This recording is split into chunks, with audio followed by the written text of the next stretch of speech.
Bonjour à tous. Aujourd'hui, nous allons voir quand est-ce qu'on peut utiliser le présent de l'impératif et quelles sont ses particularités. Commençons. Tout d'abord, l'impératif est un mode verbal utilisé pour exprimer un ordre, comme dans cet exemple, fais tes devoirs ou un conseil. Ne soyez pas trop pressés. Ou une interdiction. Ne fume pas ici. Maintenant, nous allons voir quelles sont les particularités du présent de l'impératif. Commençons par la première. Les verbes à l'impératif se conjuguent à 3 personnes seulement, c'est-à-dire à la deuxième personne du singulier, tu, et à la première personne du pluriel, nous, et à la deuxième personne du pluriel, vous.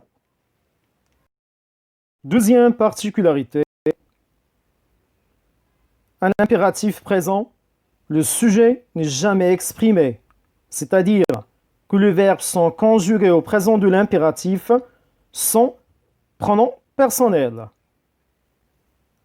Exemple.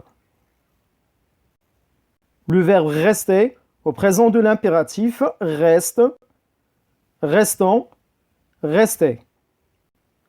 Finir, fini, finissant, finissait. Prendre, prend, prenant, prenait.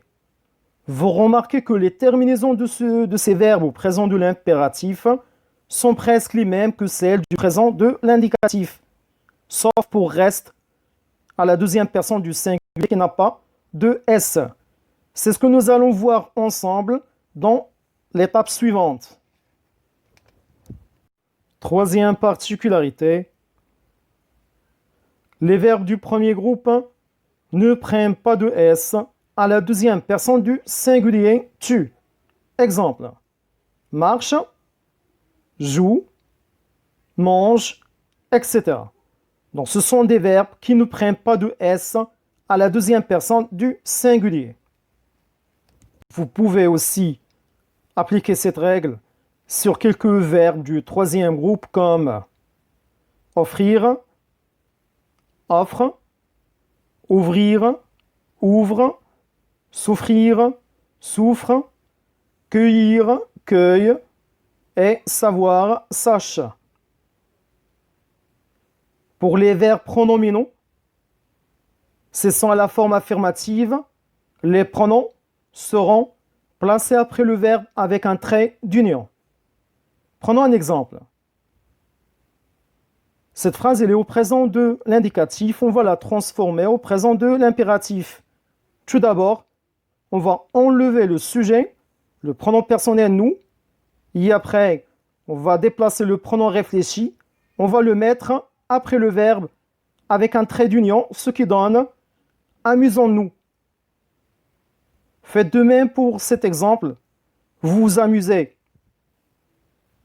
C'est bien, on va enlever le sujet, vous, et après on va déplacer le pronom réfléchi, on va le mettre après le verbe avec un trait d'union, ce qui donne amusez-vous. Excellent. Ce qui reste, le pronom te ou T' est remplacé par toi après le verbe. Exemple, tu t'amuses bien. On va transformer cette phrase au présent de l'impératif. Nous allons faire comme dans l'exemple précédent. On va enlever le sujet, le pronom personnel tu. Quoi d'autre? Très bien, on va enlever le S, n'oubliez pas la règle. Et après, on va remplacer le pronom T' par toi et on va le mettre après le verbe. Ce qui donne amuse-toi bien. Comme ça, on arrive à la fin de notre vidéo. Merci à tous et à la prochaine.